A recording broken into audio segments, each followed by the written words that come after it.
Paul, le persécuteur, était un homme avec une volonté très forte.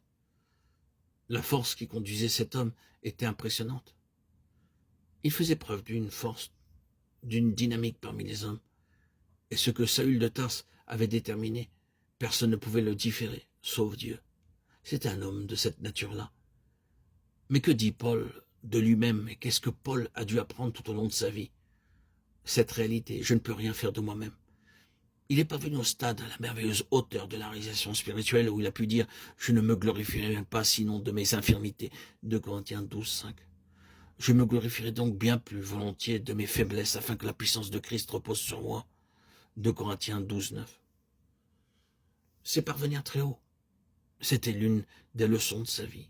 Malgré toute la force de volonté qui le caractérisait et ses capacités intellectuelles, rien n'avait été accompli de cette manière et par ces moyens. Ce devait être quelque chose qui le saisissait, qui était sur lui. Il se mouvait dans la puissante sphère d'une autre énergie qu'il appelait la puissance de Christ, et non sa propre force, sa propre volonté, ses forces propres. Car il parlait de lui-même comme étant incapable, intégralement insuffisant pour ces choses. Qui est suffisant, disait-il. Et il répondait, notre capacité au contraire vient de Dieu. Il nous a aussi rendus capables d'être ministres d'une nouvelle alliance. 2 Corinthiens 3, 5, 6. La réelle efficacité de la vie de cet homme n'est d'aucune manière négative, car elle venait du ciel. Ce n'était pas parce que Paul était un homme puissant, avec une forte volonté, qu'il pouvait aller de l'avant. Non, non, ce n'est pas le cas. Il soumettait tout à une seule chose qui résumait par cette expression, par la puissance qui agit en nous. Éphésiens 3, 20.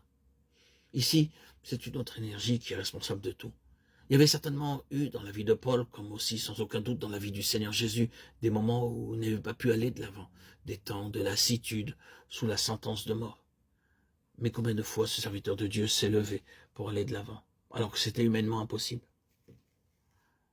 L'énergie doit être l'énergie de Dieu, et non pas la force motrice de l'homme. Une fois de plus, l'impact de ses vies et de toutes ses activités, c'était l'impact du ciel, l'écho du ciel, l'écho du céleste. Nous faisons une erreur quand nous attribuons certaines choses au côté naturel des serviteurs de Dieu. Et c'est particulièrement vrai pour ce qui concerne Paul.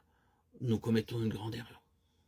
Les hommes ont pris l'habitude de parler du merveilleux pouvoir de l'intellect de Paul, de sa capacité de récupération, de survie et de persévérance. Paul peut avoir eu un cerveau merveilleux, mais de ce merveilleux cerveau n'a pas jailli la révélation que nous avons obtenue par lui. Le Seigneur a eu un bon canal et un vase utile, mais la connaissance, la révélation ne s'est trouvée en lui que quand le Seigneur l'a mis en lui. Cela signifie donc que tout procédé du ciel, tout ce dessein, sa réalisation, son impact, son efficacité ont pour origine cette ressource incorruptible, ce plus d'énergie qui se déverse. Chers amis, auditeurs, auditrices bien-aimés, remercions Dieu pour cette fontaine inépuisable d'énergie spirituelle. Oui, mes chers amis, nous en sommes tous témoins, nous qui sommes appelés enfants de Dieu, qui avons reçu l'Esprit Saint. C'est une très grande réalité. Vous et moi, nous avons besoin d'apprendre à connaître tout ce que nous avons dans les ressources de Christ pour faire et pour accomplir son œuvre en communion avec l'Esprit que nous avons reçu. Cet Esprit qui nous revigore, nous régénère. Cet Esprit qui fait de nous des témoins de Christ.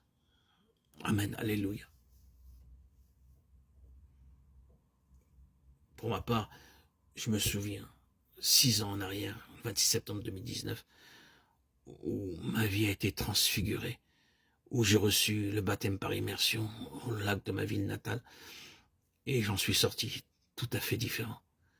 Et cet esprit aujourd'hui m'accompagne quotidiennement, me pousse à faire des vidéos, des audios, plus de 100 000 à ce jour, en prenant en compte ma chaîne historique, Yeshua, Jésus-Christ, le roi Messie, Melech HaMashiach.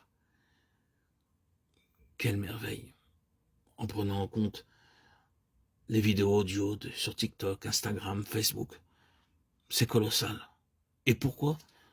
Je n'ai jamais été épuisé, ni fatigué, ni éprouvé par l'épuisement. Pourquoi? Pourquoi? L'Esprit Saint m'accompagne. Il m'a fait témoin et me donne l'énergie. Ce n'est pas mes propres forces, ce n'est pas ma volonté, ce n'est pas mon désir qui est toujours là, qui est là bien sûr, de témoigner, mais c'est les forces que l'Esprit me donne qui me poussent à faire autant d'audio, autant de vidéos pour annoncer la bonne nouvelle.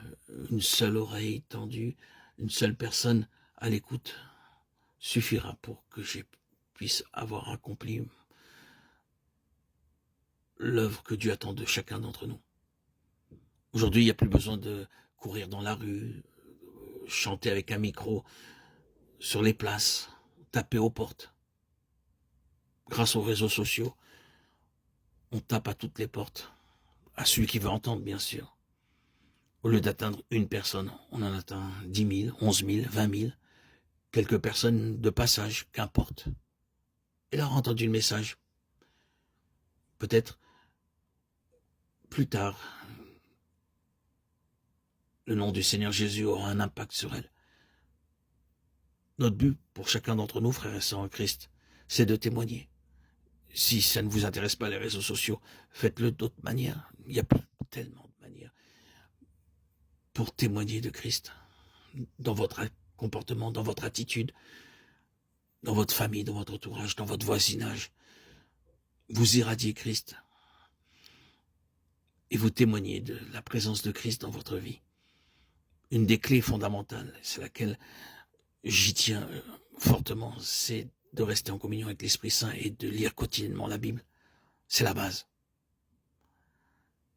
C'est le lien pour rester attaché fortement au cep et recevoir cette énergie divine qu'est l'Esprit Saint, qu'est Christ.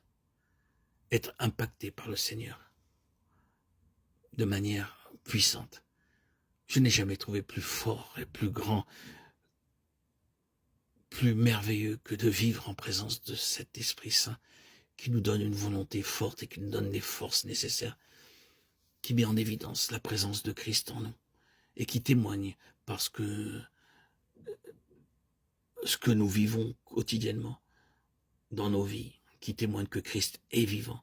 Ce n'est pas un personnage historique, simplement, qui est passé à une période de l'histoire. Non, c'est le Christ, Dieu vivant, qui vient aujourd'hui en nous.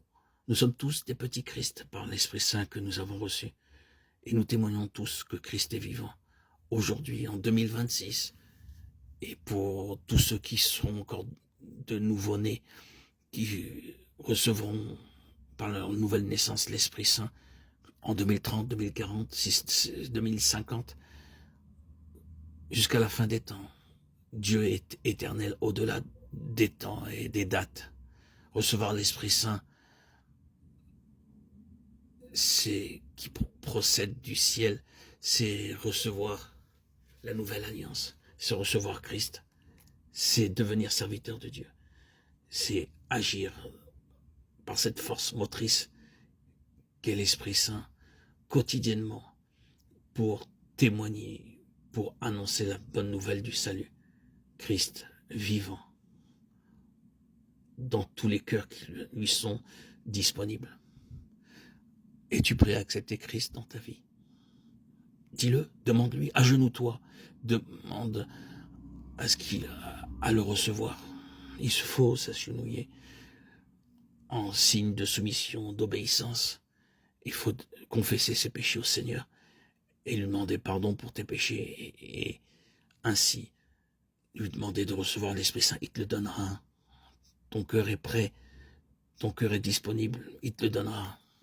Moi, je ne connaissais rien de ce qu'était l'Esprit Saint. Je ne m'attendais à rien de particulier lorsque je me suis trempé au baptême. Je savais que j'allais recevoir l'Esprit Saint, je savais que j'allais recevoir Christ, mais j'étais loin d'imaginer ce qu'était vivre Christ, vivre de sa présence. Ce fut un véritable miracle.